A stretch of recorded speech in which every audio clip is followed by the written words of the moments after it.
I hate League of Legends.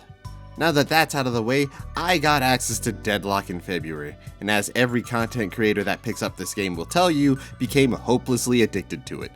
Deadlock is Valve's newest pet project that has been in development for what is presumed to be since 2018, and the public got access to it in 2024 as an early alpha playtest thingy. But what is Deadlock? Deadlock is a MOBA hero shooter hybrid. I just realized people might not know what a MOBA is. A MOBA is a game where there are lanes. At the end of those lanes is a core. Little goobers will spawn in these lanes, and these little goobers will walk down the lane and attempt to attack the enemy's core. They also have little goobers try to do the same to you and your core. It's a whole thing. Along the way are towers that kill the little guy coalition. Your goal as the player is to help them break through these towers and destroy the enemy core and stop the enemy team from doing the same to you.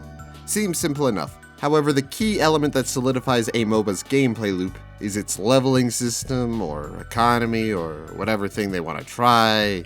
The important thing is that you don't stay the same strength. As the game goes on and you kill little goobers, rival players, and do other stuff, your power level will increase. This means that even if you are better than your opponent in skill-wise, they can still beat you because they have a higher XP lead. So the game basically becomes a balancing act of pushing lanes, engaging your opponents, and protecting your XP lead or catching up in XP. But what makes Deadlock better than all the other MOBA options out there? And to be honest, it's the cast. The gameplay is amazing, but it wouldn't be nearly as fun without the interesting cast. And that's what I'm here to, well, explain to you today. But to understand Deadlock's cast, we gotta understand the setting first. And if you want to skip all this, there should be timestamps below, just click there. As well as if you want to skip to a specific character, it'll be down below. The game takes place in 1950s New York. But not your normal 1950s New York. This is magical 1950s New York. The paranormal exists and people have adjusted quite well to it. The point of divergence from our timeline is this magical storm called the Maelstrom, and this would become the origins of the mystical entering our world, along with these things called astral gates. Humanity would integrate the mysterious and mystical into their daily lives, with new industries and technologies coming about as a result of the fantastical. One such company seizing the economic opportunity being Fairfax Industries. Fairfax Industries is the leading company in the magical manufacturing, specifically the kind that pays really, really well. The government, realizing that allowing people to have unrestricted access to the abnormal sciences may not be the best idea, and as a result created laws to ruin people's fun. The organization in charge of enforcing these laws is the Occult Security and Investigation Commission, or the OSIC. Not everything fantastical is peaceful and friendly, so it's only natural for an organization like the Baxter Society to form. They are monster hunters, comprised of the most talented people alive, hunting beasts and other horrors that abuse the whimsical and seek to hurt Earth's inhabitants. And now we come to the start of any game, the ritual. And the ritual's goal is to summon a patron. The patrons are godlike beings capable of granting wishes once every astronomical event. That is the reason our characters are here. They're here because they have a wish and the patrons will, maybe, probably give it to them. And while their wishes may be different and varied, it's the delicious chance to achieve their unique goal that kinda unites them. You probably noticed Deadlock is third person, and other MOBAs aren't. As a result, gameplay is going to be a little different. So here's a brief synopsis of how combat usually goes. Each character has a gun, sword, hands, some form of ranged attack that is used for damage. They also have 4 abilities, which is what I'm going to be focusing on. Combat consists of shooting each other, using abilities, and throwing hands. Hopefully this video can be helpful for picking your first hero or helping you understand what you're going up against. There's also 2 game modes. I'll typically be talking about the main MOBA mode, as that's where I'll want to keep the focus on, but who knows. But before we dive in, I'd like to thank... I know your ears perked up when I said that. You went to skip. This is the first video on the channel. You think I'm some sort of industry plant? Huh?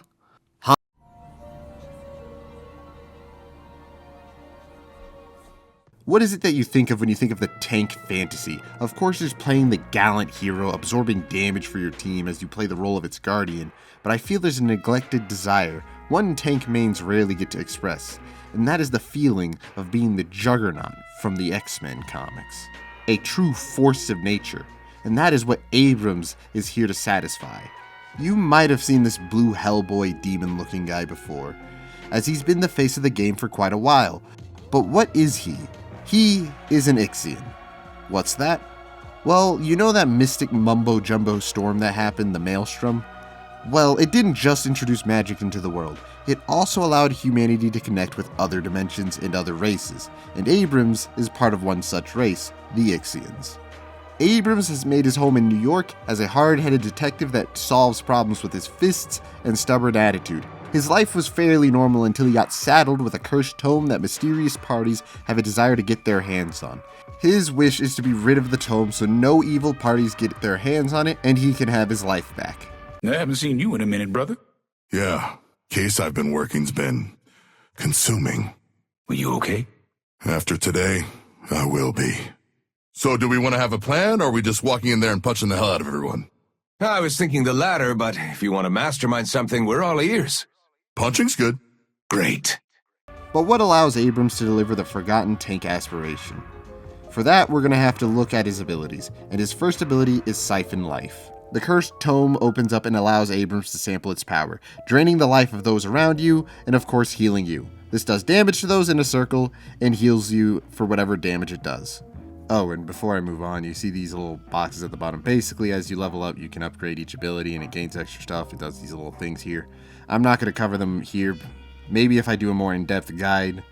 So you know what that means. Hit the funny button, hit the subscribe. Come on, hit it, come on, press it. But I digress. Siphon Life puts pressure on those to either bring you down or to get out of the way. But to help you get back in the way, you have his second ability, Shoulder Charge. Go stomp forth and grab anyone you run into and slam those goobers into a wall. As if you slam a player into a wall, you'll stun them for a short period of time, allowing you and your team to beat the crap out of them. For this reason, everyone and their mother is going to be shooting at you. To help mitigate this, his third ability is Infernal Resilience. This converts a percent of damage taken to healing. This makes Abrams tremendously tanky, and makes bringing him down a challenge even if you are prepared. And finally, his ultimate, where Abrams will ascend to the top rope and come slamming down. Anyone hit by him will be stunned for a short period of time. This ultimate has a few different use cases. Of course, you will mainly be using it aggressively, but on occasions you will be using it to get out of dodge, as sometimes being alive for the next team fight is way more valuable than the ultimate itself. But there is one other aspect that really helps sell the idea that Abrams is a tank. How much damage can this guy take? Why won't this guy die? Good God, Abrams won't die. Most of the cast have voice lines pertaining to Abrams, specifically about him being unkillable. This is what really makes you feel unstoppable, that they alone can't take you down. How am I supposed to kill this guy by myself? That their attacks have little effect on you. This man's a juggernaut. And if you are going down, you are taking them with you. Run while you still can. What does it take to stop this man?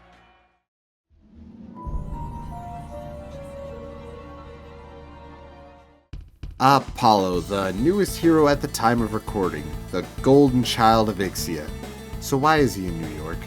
Well, much like any royal family, there are many people that want to commit their fair share of regicide, so his dad sent him off to the Cursed Apple so Apollo gets to learn in peace, and his dad doesn't have to worry about making a replacement.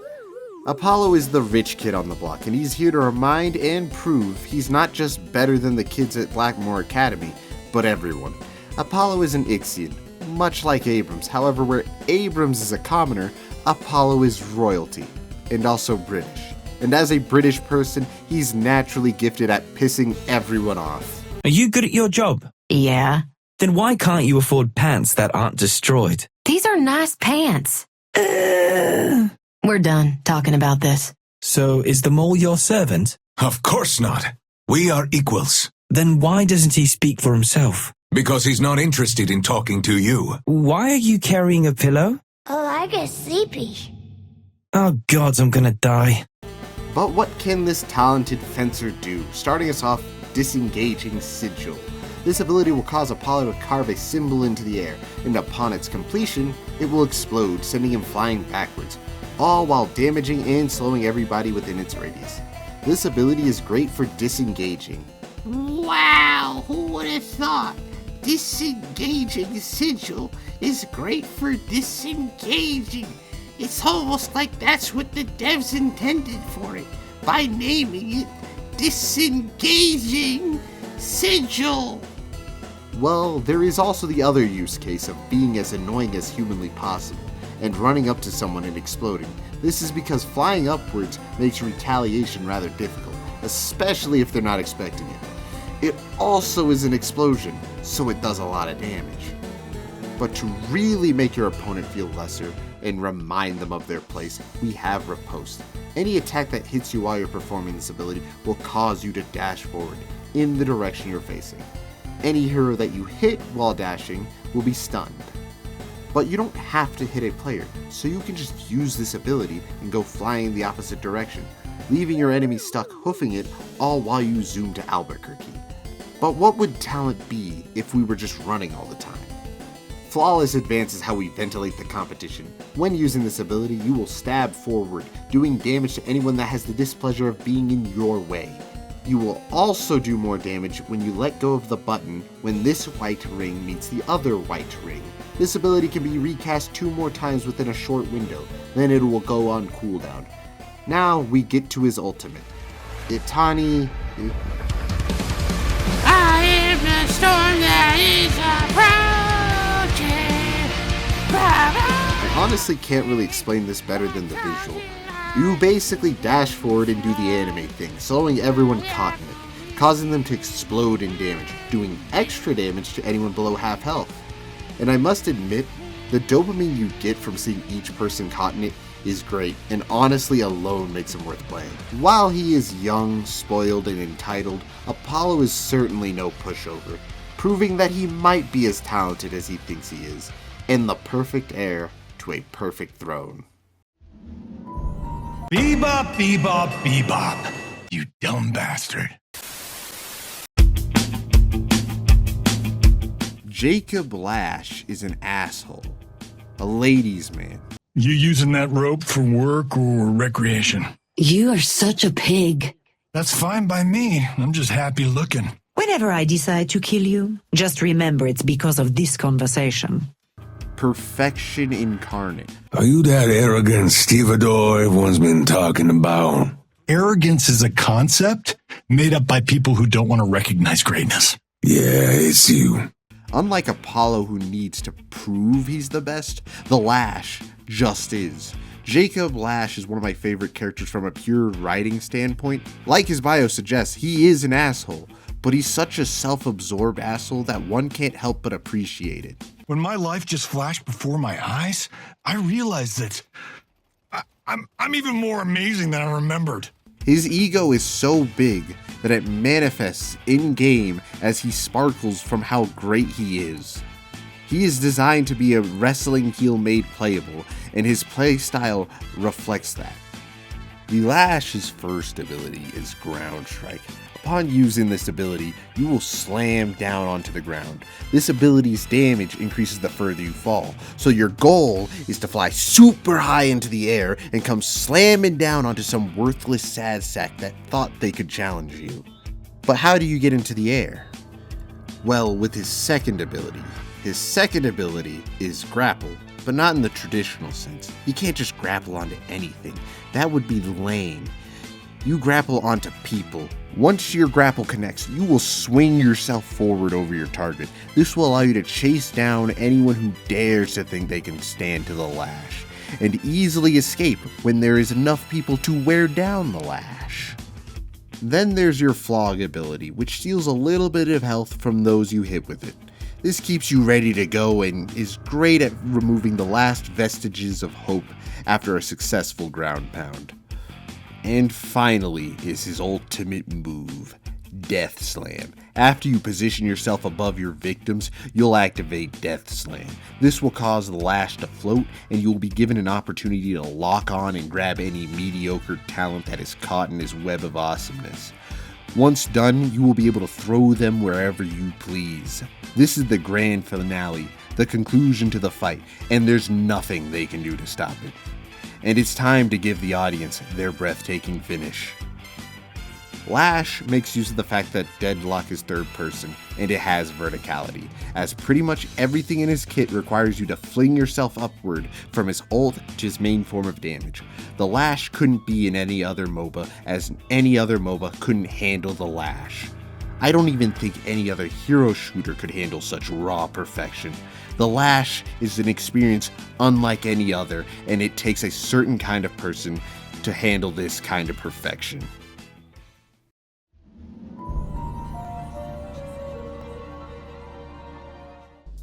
Do you want to rebel against the system? Do you hate how the government's keeping us down? How every corporation's working us to the bone? Or worst of all, the people are too stupid to realize the truth. You know who else feels this way? Billy, the goat man who's gonna rebel against it all while having some shit to say about everyone. Why are you so angry? I don't need to justify shit to Carlos Arroyo's pet gargoyle. You think you're special because you're chiseled like a Greek god and got a sexy mustache? Your dress is ridiculous. You have a goat head. Oh, way to go for the low-hanging fruit, Vindicta. Real classy. Billy is all... God damn it. Billy is all about... Fuck. Billy is... Not this time. Billy is all about getting up close and personal, and it all revolves around his third ability, Blasted. The passive effect of this ability restores ammo every time you melee someone. Also, landing a melee attack will inflict the wrecked status effect. When you activate Blasted, down some liquid courage and get in there, cause everyone who has the wrecked status effect is gonna hurt, as they're taking more bullet damage from you, baby. While this effect is going, every time you hit someone with a melee, you get more max HP and extend Blasted's duration. This max HP lasts until you're no longer blasted, so staying in people's faces and beating the absolute tar out of any snob that thinks they're better than you. But to help you get in close, we have his second ability, Rising Ram, which Billy will charge forward and knock up any asshat into the air. Okay, so we're now in their face, knock them into the air. What do we do next? That's right, we use his first ability, Bash Down, where Billy will slam his bat against their skull and bounce them against the curb, which will knock them back up into the air again. On the streets, we call this crowd control, but it's more like stooge control to me, cause these assholes are gonna be out of position for your team to jump them. But let's say you really want to wreck things up. Let's say you want to cause some real chaos. Well, let's take a look at his ultimate, Chain Gang. If these assholes don't want to get close, we'll make them get close. Anyone within radius while Billy is channeling this ability will have a chain attached to them. If they can't break line of sight, they're going to have their face dragged over to your bat. Cause these cowards ain't hard like you. They don't know the streets like you. Billy is about beating the system. Literally. He's not gonna let any of these brainless idiots stop him from standing for what he believes in. I don't know what he believes in, but he believes in something.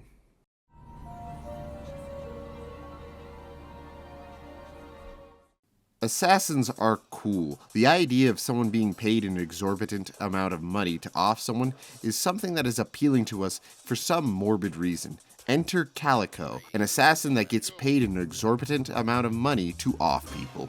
You remember the Baxter Society, those monster hunters I mentioned earlier? Well, she was a part of them, but they didn't pay the salary she was looking for, so she upgraded to a different kind of hunting. Calico is the refined kind of assassin, one with dignity and elegance, but she isn't afraid to get her hands dirty when she wants to. It's nice to finally get to work with someone like me. I'm nothing like you. Come on, we're a couple of tough bras who kill people for money. I kill people for money. You kill people for a pack of cigarettes and a hot meal. We're not the same. Oh, you're sounding a little classist there, see? No, I'm sounding a lot classist because I'm nothing like you. Her kit is fairly simple yet effective. Her first ability is Gloom Bombs. You throw a small batch of sticky explosives at your target. These bombs will go off after a short period of time. Any enemy hit by them will also take more damage. An ability that I'm great at missing entirely, but if you do land it, it is a nice batch of burst damage. It's also great for initializing and comboing with her second ability, Leaping Slash. Leaping Slash sees her pounce on an area and swipe in a circle, doing a lot of melee damage as well as stealing some health. This is what you'll often be using to chase down your prey and finish them off, as well as force panic as you do a lot of burst damage when you do this. But how do we get into position to start making people dead? With her third ability, which sees her possessing her cat Ava. This allows her to traverse the map at insane speeds, arriving just in time to pick off a target. Rounding off her kit is her ult, Return to Shadows. This ability makes her untargetable while she channels, and upon the channel's completion, does damage to everyone inside. Calico's kit will see you stringing together various abilities to get the job done, from Gloom Bombs to Leaping Slash or Leaping Slash Gloom ult, all while using Ava to get around the map. However you choose to combine these depends on your situation and target, but it's ultimately up to you.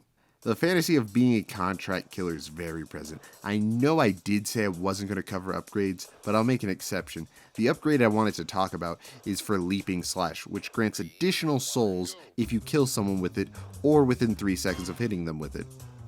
I feel my team is the client and the lone hero I see wandering in lane is the target, and the reward is the sweet souls for slitting their throat.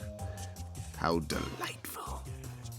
One more thing I wanted to add before moving on. I thought I'd find Calico's personality rather boring, the usual cold killer for money type, but she's written in such a way that she makes it work. Watching this cold-hearted assassin suddenly break to make adorable remarks about her cat just makes her feel so different. God, you are so precious.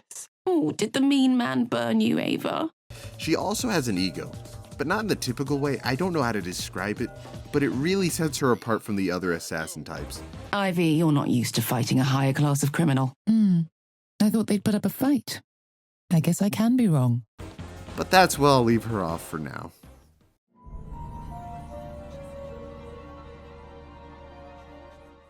Honestly, I'm surprised by how little we get characters that are centered around the circus. They're acrobatic, athletic, and their role in the circus allows for a lot of creativity. Why do I bring this up? Could it be that Celeste is from a circus? Well, it's a sideshow, but close enough. However, Celeste isn't just your ordinary sideshow performer.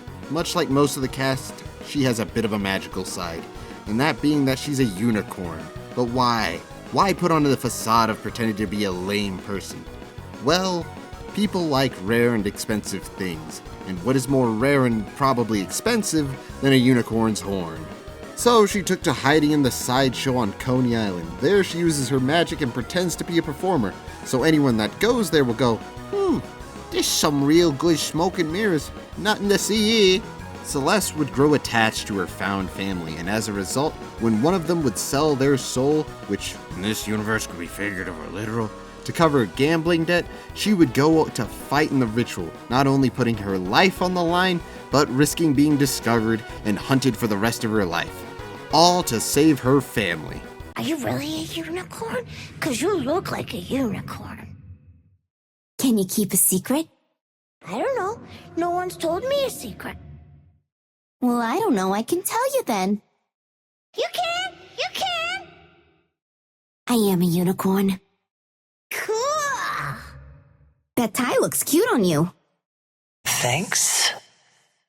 You okay? I don't usually get compliments on the uniform. I call it like I see it. You're not really a unicorn.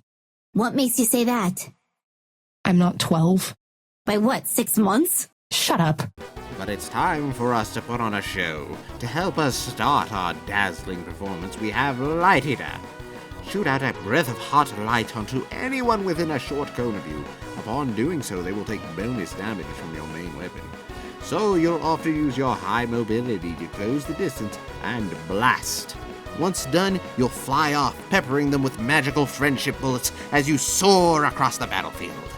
But you are rather delicate, so to help you close the gap and breathe fire on your would-be assailant, you have Dazzling Trick. This ability gives you a protective shield that upon breaking will explode. Anyone caught within its radius will be unable to cast any abilities for a short duration. Or silence, as the game puts it. Since this is a MOBA, there are many characters with abilities to lock you down, but they won't be able to if they burst your bubble. But let us get to one of our most magical of abilities, a fucking airstrike. Upon casting Radiant Daggers, a burst of light will come screaming down from the sky, doing a big batch of burst damage to everyone caught within the circle. If this ability hits heroes, however, she will start to do more damage with her other abilities, which I'm hoping you're starting to see the routine. While they're at a distance, you use Radiant Daggers to start building up your magical powers. And once you, or they, close the distance, you activate your Protective Unicorn Barrier, then breathe Molten Light onto the unfortunate soul, and then use your Staff of Carnival Magic to remove whatever health they have left. But what do we do when our show needs a little more panache? We've got her ultimate, Shining Wonder. This ultimate will bounce between each and every entity, slowing and forcing everyone to split up. Or they'll be playing volleyball with their face. And believe me, they don't want to do that. One last little thing I'd like to add is, this hero's strength is partially tied to one thing. Can you be hot? If so, this character's downright broken. If not, she's still fine. Not as strong as if you could, but still fine. Oh, what is bee-hopping? Well, you see, young child, back in the day, games had this weird quirk where if you moved in a certain way, you could build up speed. This is called bunny hopping, or bee hopping for short. I can't bee-hop. I was a console kid and never learned how.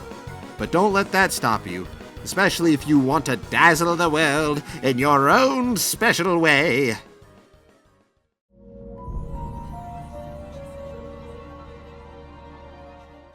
Vampires are often aristocratic nobles with a savage side, masking the horrors they commit with an air of nobility. The Drifter does not wear this mask. Ever. He relishes in the slaughter and being what goes bump in the night. The Drifter may not even be here for a wish like the others, but here for the same reason he goes anywhere.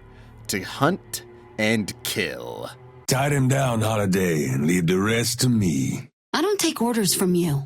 You want him dead? Tie him down for me. What size jacket do you wear? Why? Well, it's a nice coat. All members of Paradox wear one. You got any friends who don't mind going missing? I can just get you a coat. Doesn't work like that. But let's say you want to be this nightmare, the terror of the enemy, the butcherer of the innocent. What can you do to strike fear into all those who feel brave enough to stand against you? For his first ability, you have Rend. Rend will have him lash out, clawing at anything close to you. The closer anyone is to you, the more damage they will take. Rend can be used to initiate or close out the kill. Its flexibility is only strengthened by his second ability, Stalker's Mark. They may try to run, but they'll only die tired. When you land this throwable ball, they will start to bleed.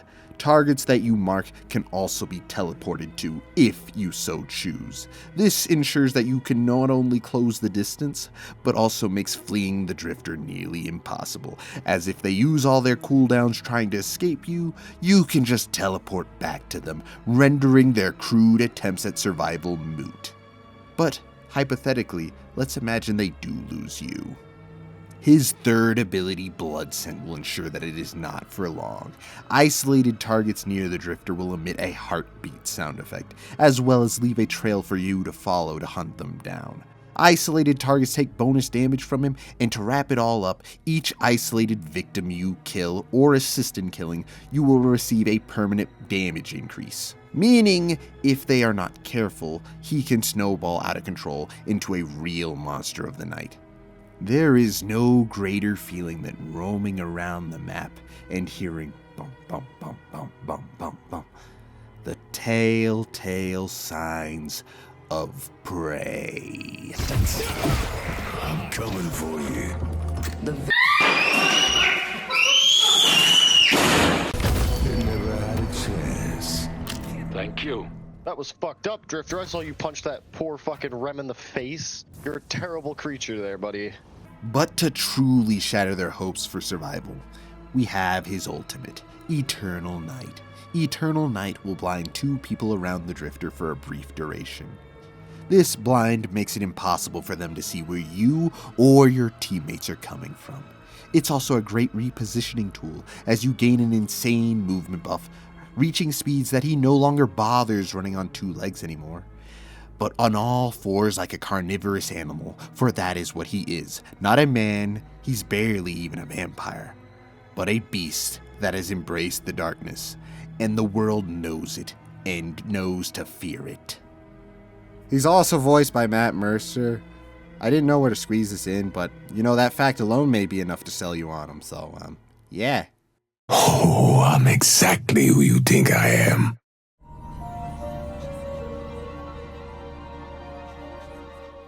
The Doorman, an employee at the Baroness, the most haunted location in the tri-state area. His first Wait, what's wrong? Something seems off about him? What, you have some sort of nagging feeling that he isn't just your normal D-O-R-E man? That he's something more? Oh, well, you caught me. He isn't just a normal doorman. He isn't even human. He is an eldritch being that has grown bored of inflicting misery upon man and has decided to try serving for a change. So how long have you worked at the Baroness? Since its inception. You must like it then. Well, I tormented man for so long that serving them still retains its novel charm. What? Don't worry about it. The ritual is about to begin. You could have at least changed when you got off of work. I did. You're still wearing your uniform. But this one's freshly pressed. I also want to point out that his animations perfectly convey this idea, with something moving too perfectly, like something trying to replicate the emotions of a human without having the usual sloppy, fluid nature that other people usually have. And it does give it a really uncanny vibe, but so why is he here? We don't really know. He might just be reconnecting with some old buddies, as the patrons do seem to recognize him. The king will be so happy to see you again, Doorman. My. Well, isn't this a pleasant surprise? The Archmother will be pleased to see you. So what can this cosmic twink do? For his first ability, we have Call Bell. This floating atomic nightmare will be the bane of everyone's existence, as it does a big burst of damage upon being detonated. But that is not all it can do. After being detonated, it will reduce everyone's weapon accuracy and movement speed that was caught in it. These will typically be your main form of damage, annihilating any mere mortals that thought having health was a good idea. But what would a doorman be without any doors? Upon casting Doorway, you'll be prompted to place your initial door, and upon casting again, you'll be able to place a second door connected to the previous one. This will allow you to move between the 2 areas as you please. It can make a great escape plan, as well as be used for other things, which I'll get into later. Luggage Cart, his third ability, will have you cast out and send forth a ghostly luggage cart that will either catch enemies or teammates depending on the cast type. Anyone who's caught on a luggage cart will ride it until it stops, either by hitting a wall or timing out. This is great for creating space when you need it or forcefully repositioning enemies, which is a major piece in the other things. Finally, we get to the reason this man is truly feared, the Baroness. When this ability is activated, the Doorman will send their target to the Baroness. There, they will have to do a quick parkour puzzle under a time limit. If they succeed, they will take less damage, but if they fail, ooh boy, not only will they take a fuck ton more damage, but with the final tier of this ability, if someone fails to check out, that means he gets this ability back in 13 seconds, allowing him to send another person to the Baroness shortly after you've been probably obliterated. The Doorman is a character that takes a lot of thought and planning, and to really showcase this, I need to steal someone else's footage. As watching me attempt this would leave you much like my ex, disappointed in my performance. I hope he doesn't mind, I'll cut it out of the video if he does, but his channel name is Joe Chuck, go check it out. And probably if he does want me to cut it, this is probably where this segment will end, and you can just go watch it there, but yeah. So you know how earlier I said other things? This guy is the master of other things. But what are those other things? Well, anyone can use a doorway, and a luggage cart can force people through things. So in short, you force someone through a doorway to somewhere where they don't want to be. Let's say a walker where they'll be crushed, or send them to a team where they'll get jumped immediately. If you really want to see how to play this man, go watch him. He's basically mastered all these little other things, and it's very fun to watch. Plus, I'll give you one more bonus tip for free. Don't follow the cosmic entity into alleyways or doorways for that matter. I feel like it should be self-explanatory, but dear Doorman, people don't respect the power of something that can annihilate them with a thought. Please think before you act. But I think I'll be checking out.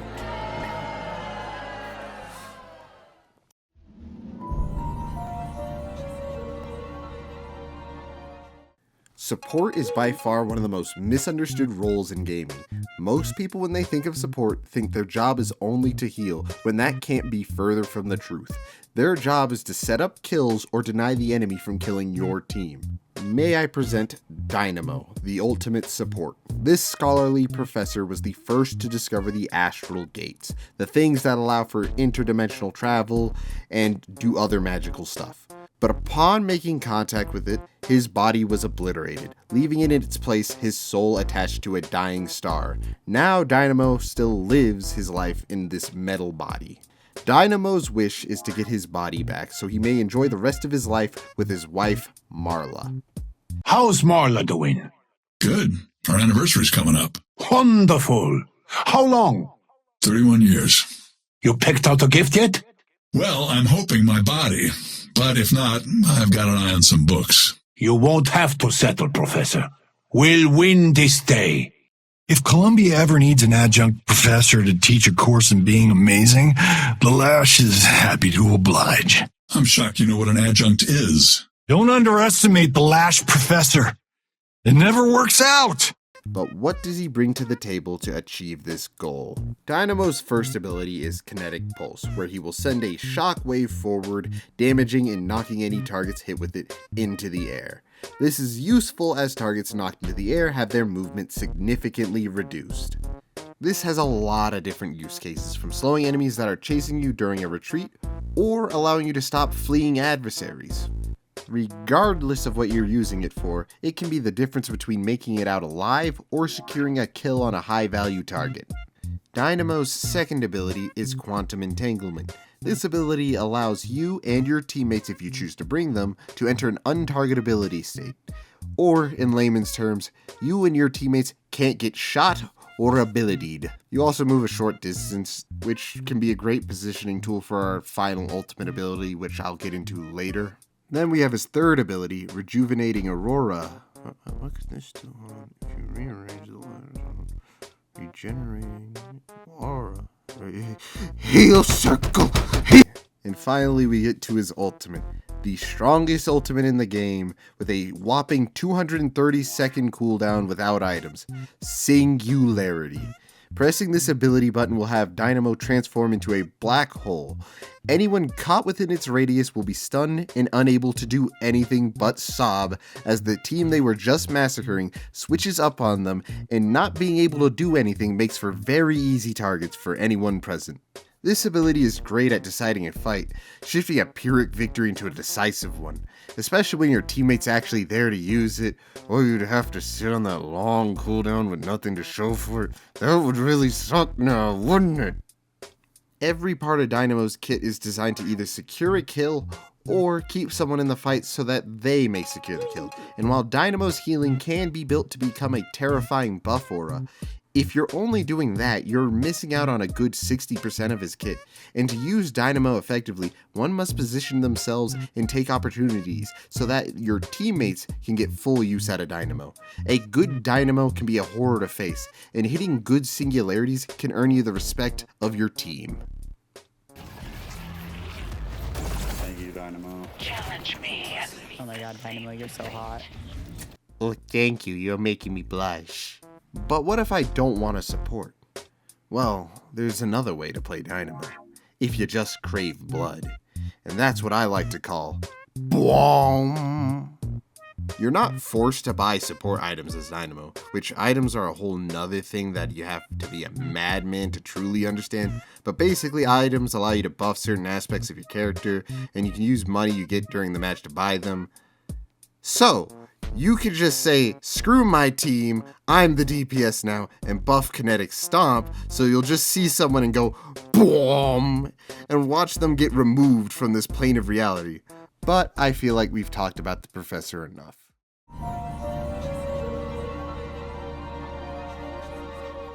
Ah, the angst of youth. Graves' story would begin much like any other angsty teenager.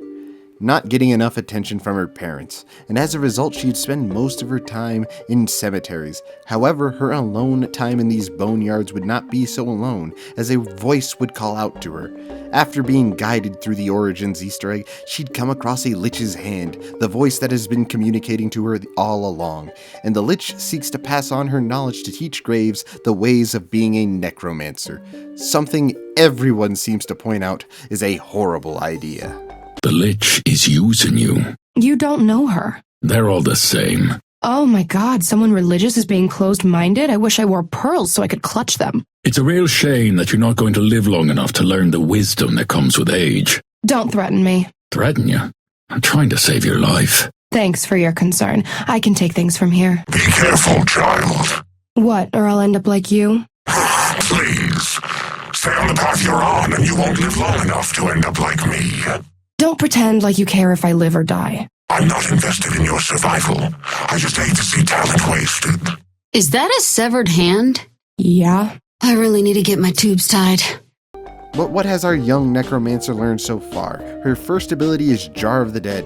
This ability does not have a cooldown in the traditional sense, but gains charges by things dying around you. This will typically be minions, but heroes can be a healthy supply when push comes to shove. But what does it do? Upon using it, you'll throw out a jar of skulls that will attack anything in range of them. They're good at clearing lanes, but what you really want to use them for is when you're in a fight. Picture this, you get into a kerfuffle with a 6-foot, 700-pound deadlifting hulk of a man, and they're kicking your ass.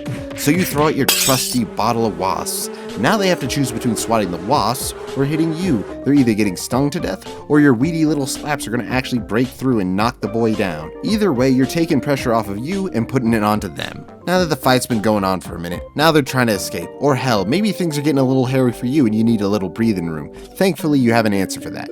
Grasping Hands. Upon casting this, the dead will burst from the ground, clinging to any living soul that crosses their path, immobilizing them for a short duration. And what I mean by short duration, I mean until they are vaporized, because a second of not moving feels like an eternity when I'm caught in it. Before I cover her third passive ability, I must go on a small tangent on why I'm not really covering guns in this. The reason is because going, "This man has shotgun, mean he do damage up close," would get really repetitive really fast, and I'm assuming you could figure this out on your own. But Graves is a unique case, as she has a Moira beam. But what is a Moira beam for the uninitiated? A Moira beam is close range auto aim for babies. Cause look at this, look, I put him in the center of the screen, oh, yay! I didn't need to aim! I'm sorry, I'm supposed to be selling the character. Let me get back on track. Alright. Her third ability, Essence Theft, combines really great with this fact. Attaching your beam onto someone, you will steal their weapon damage and spirit resist. So as you're fighting someone, those wasps are going to start stinging harder, and their punches are going to start feeling like yours, making battles of attrition almost always in your favor. So, if you're ever in a fight, use the fact that you don't have to aim to your advantage. As funny as it is to walk at them and just watch as they get disintegrated, once you attach your beam, start jumping around like a maniac. Don't make yourself an easy target, make yourself impossible to target. But her ultimate is where she really shines. Borrowed Decree. Upon using this ability, she will place a tombstone at the target location, spawning ghouls until it either times out or is destroyed by 2 heavy melees. The ghouls will kamikaze objectives and other heroes, but they will slap minions. Unlike other ultimates that focus on killing, Graves' ultimate is far more utility focused. Don't get me wrong, it can still hurt when you get exploded by a ghoul, but forcing people out of cover is what it really is meant for, as well as pushing objectives. And plus, due to the nature of it taking heavy melees to break, you can use it as cover and parry people who try to break it, which can easily lead to a pick. As much as most people would hate to admit it, Graves' kit requires her to be strategic. This is because she is plagued by the weakness of most angsty high schoolers, and that is a lack of stamina and movement, making her very susceptible to being jumped when she's out of position. So paying attention to where enemies are so you know when to start pushing waves and to take fights is very important to staying alive. Alright, now that I've explained her entire kit, I'm going to offer you one more bonus tip. We both know Graves' weapon takes no skill to aim. Your opponent knows that Graves' weapon takes no skill to aim. So whenever you kill them, type something an angsty teen would type. Watch as they get pissed off and throw the game just to try and kill you. Act like what you just did was not just capitalizing on a mistake they made. Pretend like it was a master plan. Blow any mistake they make out of the wildest proportions, and they will throw the game to kill you. They will ignore crucial objectives for the sake of ego. There is no greater strategic asset than rage baiting your opponent.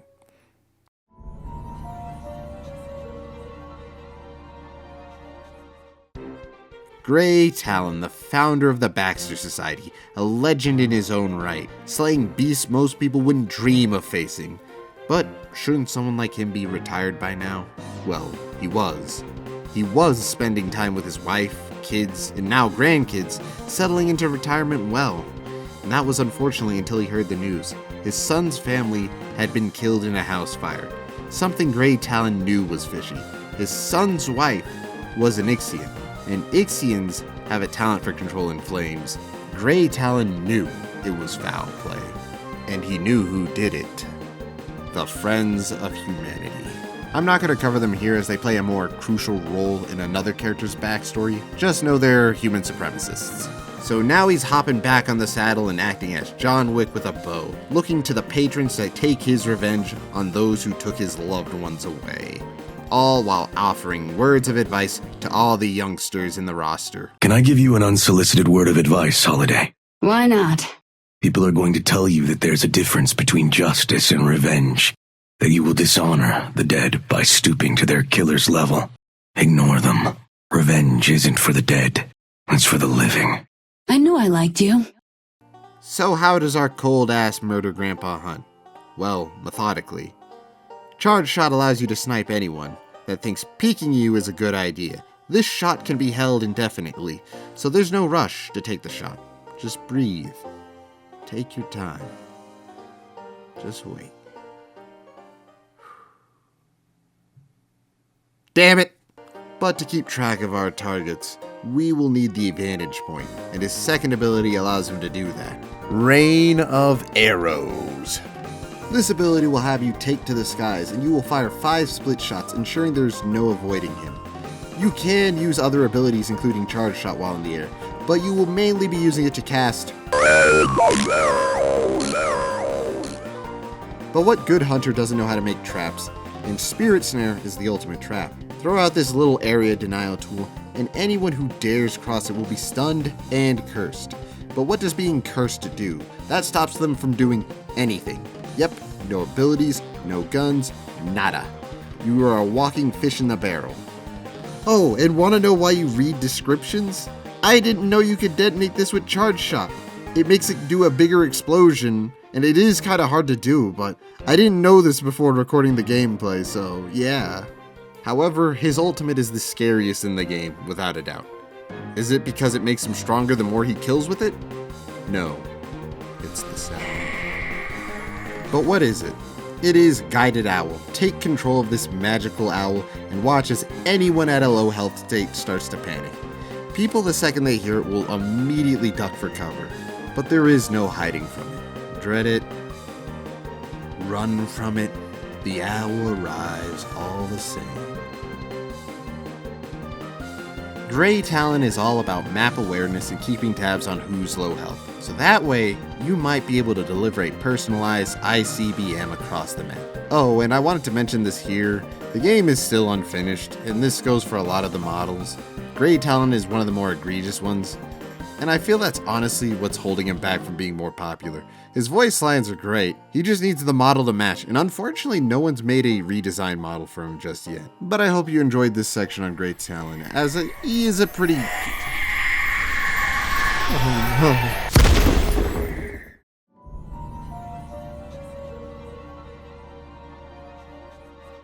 What would a chaotic astral event be without the government getting involved, as they deploy Haze to do something we don't exactly know?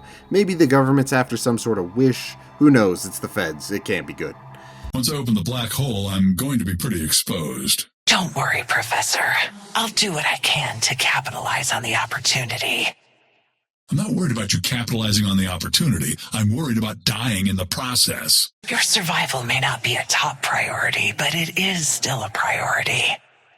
Great. Are you here for the OSIC or yourself? Either you're asking me to tell you classified information or to bare my soul to a teenager. I'm not sure which one is more absurd. No need to be rude. Haze is a part of the OSIC, specifically the Sandman Division, an elite group of government assassins that specialize in killing people in their dreams. And while no one in the ritual is currently sleeping, except for maybe this little guy, that doesn't make her any less dangerous. But I feel like I have to talk about her passive ability first, as it kind of is the linchpin of her whole character. This ability is called Fixation. For each bullet hit, that person gains a stack of fixation. For each stack of fixation, that hero now takes more bullet damage from you. So your goal is to focus down and eliminate people, gaining a form of momentum that sees your damage going from tickling feathers to stabbing them with many knives. And Haze has a trick or two to set herself up to start shooting many knives. As an assassin, there are going to be many occasions when you need someone to stop moving. Sleep daggers are a great way to ensure this. Upon landing this ability, your target will have their movement reduced dramatically, and their ability to do things limited as they're sleeping. Any damage, of course, will wake them, so it is important to pay attention to your teammates, as your teammates might wake them up the second you're about to throw out a heavy melee, so you get parried and they get away, resulting in you not getting the kill.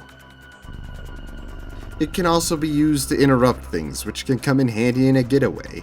Speaking of getting away, her second ability, Smoke Bomb, allows her to activate stealth mode and sneak around the map. You are completely invisible to anyone outside a certain distance, and anyone within range will see you as this partially invisible ghost. This is the ultimate tool of stealth, as if people are fighting, they aren't going to notice the nothing sneaking up on them. Just activate it and poof! Now it's a stealth game. Cue the music.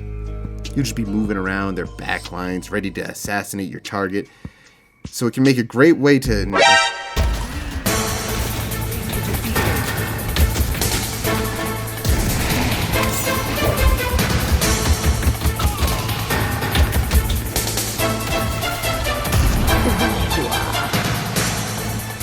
What's wrong? Haze. Haze. Haze!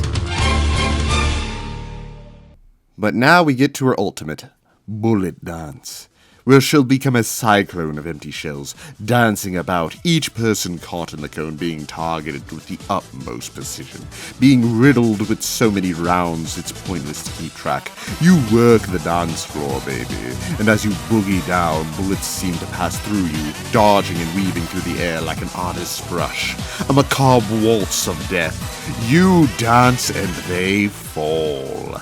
Haze is all about sneaking around and ambushing unprepared heroes, filling them with so many holes that nothing remains. Just how the government likes it.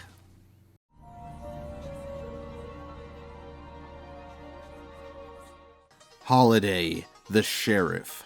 My main and my beloved. Holliday is on a quest for revenge as a mysterious man known as the Troubadour killed her sister and went on a massacre in her hometown. After hearing word that he might be in New York, she has gone to the Cursed Apple to put a stop to him once and for all, and seeks the patrons for help on her quest for vengeance. Look at you. So consumed by revenge that you'll even fight alongside me. Don't talk to me, Seven. Apologies. I would never dream of upsetting you, Holliday. Hey, you're a cop, right? Yeah. Because you like the law, or because you like being on a power trip? What sort of question is that? I'm just trying to figure out if we could be friends. I uphold the law. Yeah, so we should not be friends.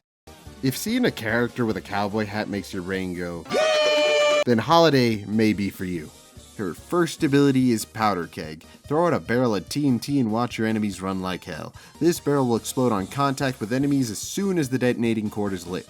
You can also punch it to make it instantly explode on contact with anything. Want to prove your accuracy as a real sharpshooter? Her third ability is Crack Shot. This ability procs whenever you land a headshot. This headshot will do an insane amount of damage and ignore damage fall off. So if you're good enough, you can snipe people across the map with it. And then there's her ultimate, Spirit Lasso. Throw it out in front of you and any player caught by it will be dragged behind you. Note, you can't shoot while it's active, but you can use other abilities allowing you to combo people.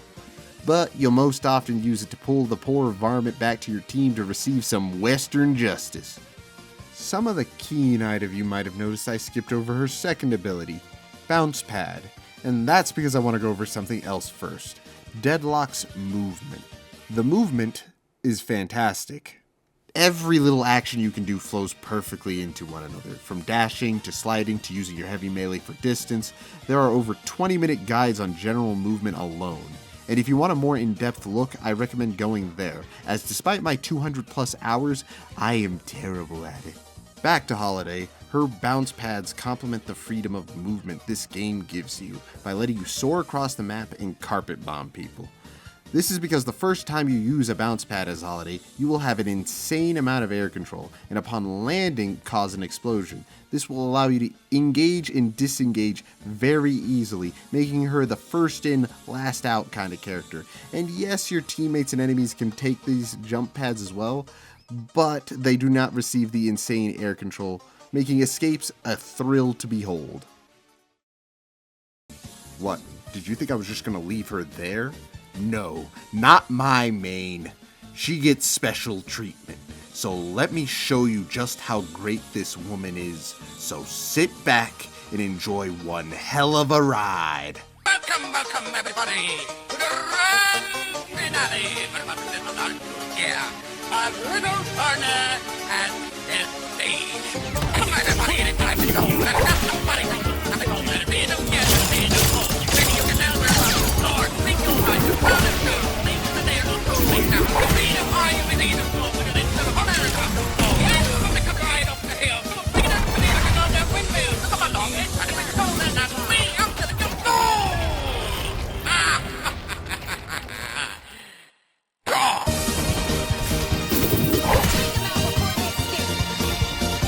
No one stalks my friends.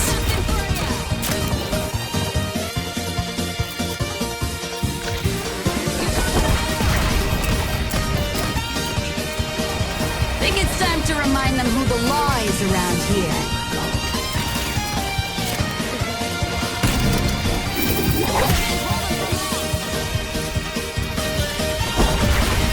Put on some shoes, for God's sake.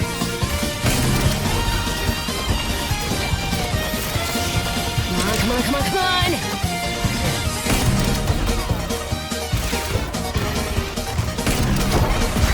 I got something for all of you. He was kind of cute. Wish I could give that thing a hug. Couldn't be going better.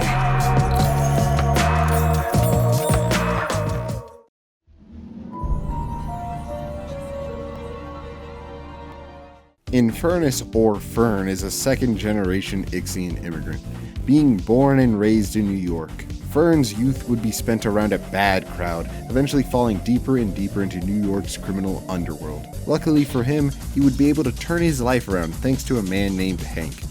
Infernus is now working as a bartender at Jezebel's, Hank's bar. However, complications would soon arrive as the bar would run into financial troubles with the Alchemy Bureau. So Infernus has decided to cut loose one more time for the ritual for a chance to save the business that saved him. How's Hank holding up? He's nervous about the bar. He know you're here? No. If he did, he'd be worried about me, and that'd be worse. Infernus, I want you to know that I'm approachable. I don't expect you to address me by my formal title. Yeah, that's great. Because I don't know who the hell you are. Excuse me? This is going to shock you. But I'm a grown-ass man. I don't hang out with kids from Blackmore Academy. I kick them out of my bar. But you're Ixian. I'm a New Yorker, baby. You know how you'll be exploring a piece of media and one character will stand out to you, and you decide, yep, this is who I want to be now. Why? You see this cat Fern is a bad mother. Shut your mouth. But I'm talking about Fern. He has made me start looking into men's fashion because I realized it in fact can make the man. Do you always dress fancy, or is it just for work? Look good, feel good, baby. I need a tie. You goddamn right you do. But how does this smooth talking, walking bartender play? Fern's first ability is Napalm. Throw out this war cry. Wait. Oh. Hold on a sec. Throw out this not yet war crime cocktail on your targets.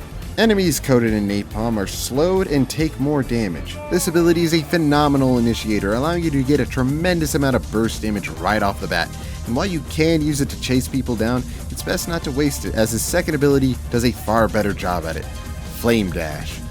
When you activate Flame Dash, Fern will sprint forward, leaving behind a trail of flames. This trail will do damage to anyone standing in it. I figured it'd be self-explanatory, but then again, you never know. This ability is incredibly flexible, as you can use it to engage, running in and applying napalm to your targets, and it's also a great escape tool, as anyone chasing you will be taking damage if they try to pursue, which on some occasions can allow you to switch up on them. But that's not the only way Fern can put on the heat. Thanks to his third passive ability, Afterburn. After shooting anyone for an extended period of time, they will start to burn, taking damage over time. Afterburn is great at punishing overextending enemies, because even when they think they got away, they still might just burn into a pile of ash. Finally, we've come to his ult. The best way to start a fight, Concussive Combustion. When you use this ability, you are now a concussive bomb. Surround yourself with as many enemies as you can, because once this bomb goes off, they're all going to be stunned for a short period of time. And as we learned from Dynamo, stunned targets are rather easy to shoot. Infernus is all about setting the sparks and igniting the fights, blazing a path of victory for your team, all while being a tool of cool collected chaos. And you won't find a better man for the job. Oh fuck. Oh, okay. I didn't know I had that mod on. Oh, whoa, it's been a good vid. Ivy is by far one of the most beloved of Deadlock's cast. But who is she? She was just a normal gargoyle until the events of the Maelstrom brought her to life. Not long after existing, she would come across a young girl under attack by some gang members belonging to the Mendoza crime family, and Ivy would go on to save her life. This young girl's family was the Arroyos, and the Arroyos would go on to adopt Ivy. After the event, she would dedicate her life to fighting crime, eventually culminating in the Mendoza crime family being run out of town, earning Ivy the name, the Savior of Spanish Harlem. However, despite her fame and praise for being a vigilante, she doesn't truly know herself. As a result, she seeks to find who she truly is.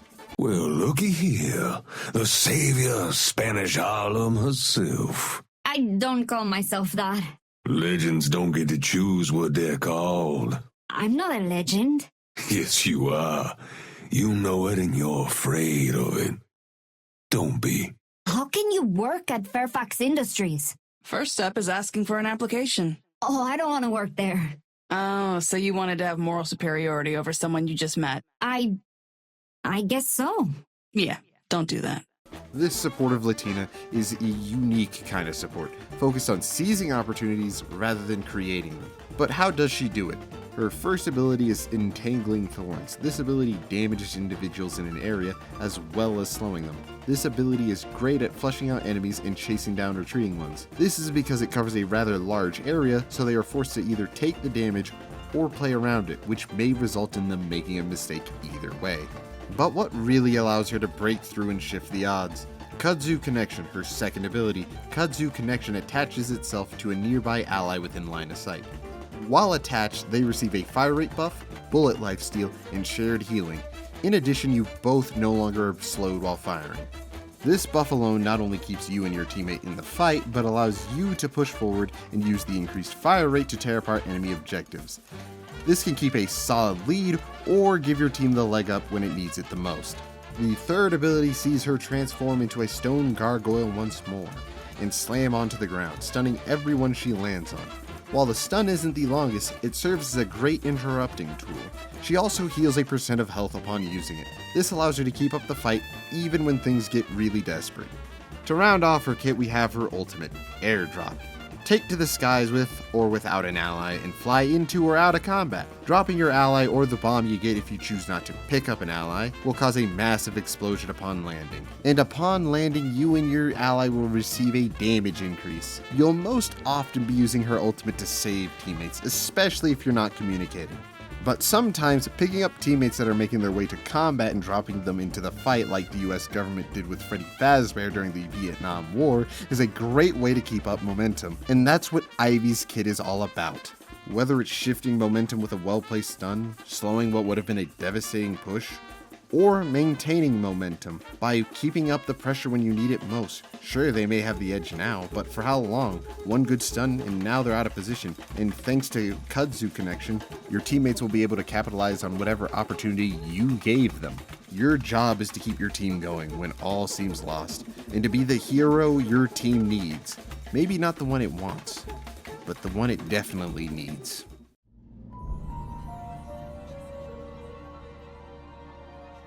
Kelvin was a scientist that sought to explore the newly unnatural world, documenting and chronicling his adventures for many to read, exploring the astral gates and what exotic worlds lied before them. He was an explorer in every sense of the word, but take note of my use of the past tense. This is because while exploring the 8th astral gate in the Arctic, him and his team would mysteriously disappear. A year later, sailors would come across his body frozen in a block of ice, a glowing rock in his frozen clutches. After chipping through the ice, the thought to be dead man's eyes would snap open, revealing that he was not quite dead after all. However, he was not alive either. He had no pulse, nor any blood. Kelvin could not recall what happened to his team, or even what happened to himself for that matter. So now he's come to New York to participate in the ritual to seek answers, to finally put this mystery to rest. Thank you, Kelvin. I haven't done anything yet. Miss Shelley loved reading about your adventures. When you disappeared, it was sad thinking about her not being able to read a new one before she died. But now that you're back, let's hope for one more story. There'll be more than one, my friend. I'm looking forward to working with you, Kevin. Kelvin. That's what I said. I'm pretty sure you said Kevin. No. Yes. I think I know what I said. I think you do too. Nice beard. Nice mustache. Well, aren't we a pair of handsome bastards? Kelvin is exuberant to help his compatriots in a variety of bombastic ways. To begin our exploration into Kelvin's skills, we have Frost Grenade. This explosive ice bomb serves dual purpose, healing allies that are caught in the radius, while hurting any enemies that are caught in the same zone of effect. Due to its dual nature as a damage and healing tool, you'll often be deciding between throwing this at an enemy to start whittling them down, or to save it for a teammate that needs it after they've been whittled down. Or better yet, you can wait for your teammate to dive in and freeze 2 birds with 1 bomb. His second ability... You can do the Frozone thing? You know, the thing where Frozone skates on the air with ice? Best ice-themed character in a game.